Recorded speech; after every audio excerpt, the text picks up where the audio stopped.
So, for those of you who don't know, I grew up in a really, really small town in Ohio called South Point. It was like less than like 2,000 people. It didn't have a movie theater. It had like two gas stations, like one grocery store within distance because the other one, the Walmart, was like 20 minutes away.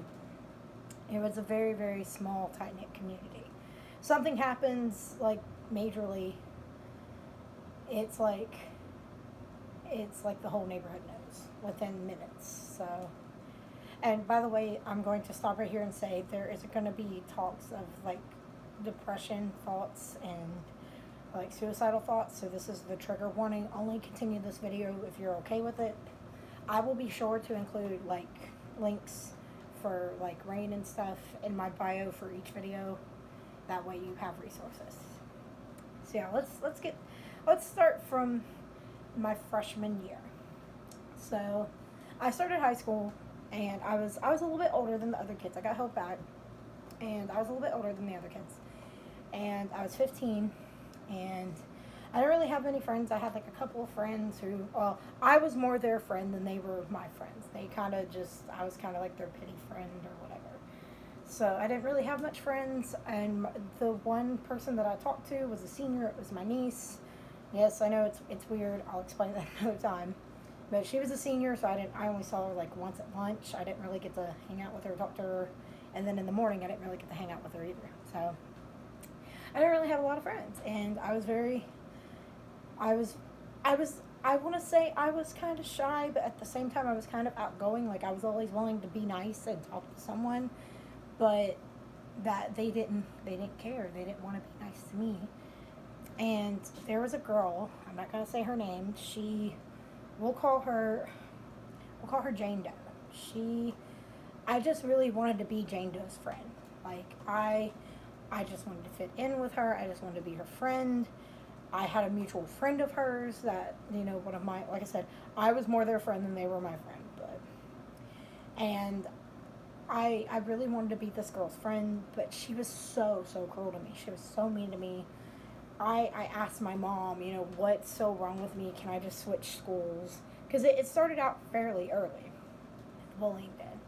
And while, like I said, I did have a few seniors that like kind of, took me under their wing, but they were seniors.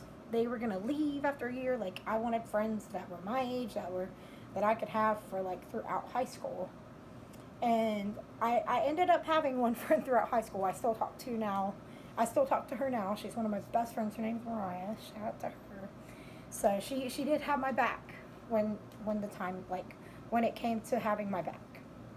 But I didn't really start being friends with her till like towards the end of my freshman year and like early sophomore year. But like I said, she did have my back. But my freshman year, I was pretty lonely. I was going through a lot. I had been assaulted, and I didn't tell my mom because I had a stepdad who was very mentally abusive, and I don't even really call him a stepdad. He was a piece of garbage, and he would call me a liar about everything. He never believed me. He was like, well, you're just lying. You didn't regretted it. I don't even believe you had sex, blah, blah, blah, blah, blah. And I had a very shady home life. I don't want to say the word shady because, like I said, my mom, I love my mom. Rest in peace. She is a kind, kind soul. She was always there for me. She was my best friend. But this man was. If I didn't get it at school, I got it at home. I'll say it like that. And I would tell the teachers. Like I said, it started freshman year, and I remember just girls like pointing at me, laughing at me, and like calling me ugly and calling me fat. And I know people's like, oh my god, that's what, big deal, big whoop. But the one girl who did it, she was so cruel to me, and like I didn't understand why she was so cruel to me. And of course her mommy cried to the school because I told them what she was doing to me, and she got away with everything. This girl has spit on me. She has called me names. She has told me to kill myself. She told me that nobody wanted to be my friend, that I needed to get, I remember I thought I had to get surgery because I thought I had a tumor in my neck, and her cousin got on my Facebook and was like, you need to get surgery on your face first. And thankfully, I was defended on that post. I don't know if he wants to be named or not, so we're going to leave him out. But a guy defended me on that post, and it really did. You know, it made me feel like, oh, okay, well, maybe someone does like me. But my freshman year, there was two other girls who, for some reason, like, they wanted to fight me. I didn't do nothing. And so she had, like, her stepsister or someone try to fight me. And, of course, I fought back. And, like, you know, you're not going to punch me and then expect me not to punch you back in the face. I mean, I'm not one for violence, but if you're going to take a swing at me, I'm gonna defend myself. And the girl got, like, 2 days alternative school, and I got suspended for a week. That's how, like, the faculty was. Like, there was a few teachers who had my back in high school, who I still have a relationship, like a talking like friendship with them to this day, and they are very, very kind. They've helped me grow, and they did not put up with the bull crap that some of the teachers in that school put up with. That, like, I even had some teachers make fun of me in, like, 7th grade. I had a teacher call me a dumb blonde, and then wrote me up because I called her fat. But, I mean, it was always Beth was getting bullied, but Beth wasn't allowed to defend herself. And that's what it was like. And it wasn't fair because I was getting targeted, I was getting picked on, and people would be like, well, she kind of deserves it, you know, she runs her mouth and blah, blah, blah. And I even had a guy who, again, name I'm not going to mention, even though he probably watched this and he's going to know exactly who he is. He ran his mouth when my friend died and said I shouldn't be skipping school for it, and then had his mom call my mom and say, well, he's not a bully, but yet he would put my public business out and was like, are you even going to graduate? And him and, like, his friends, like, when I sat down at the table, because we had mutual friends, when I sat down at the lunch table, they all got up and left me there by myself and said it was a joke. How is that a joke? How is telling someone, well, I don't know why she sits here when she knows nobody wants her here? Like, it literally made me feel like crap. I felt hopeless. I felt useless. I felt broken. I didn't want to go to school. I would skip school.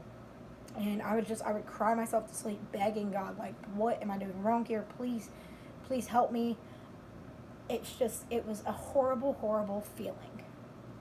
I wouldn't wish what I went through in high school on some of my worst enemies, even though they're my worst enemies, because nobody should have to feel to the point they want to end their life because everything is just like they get picked on at home, they get picked on at school, they have nowhere to go.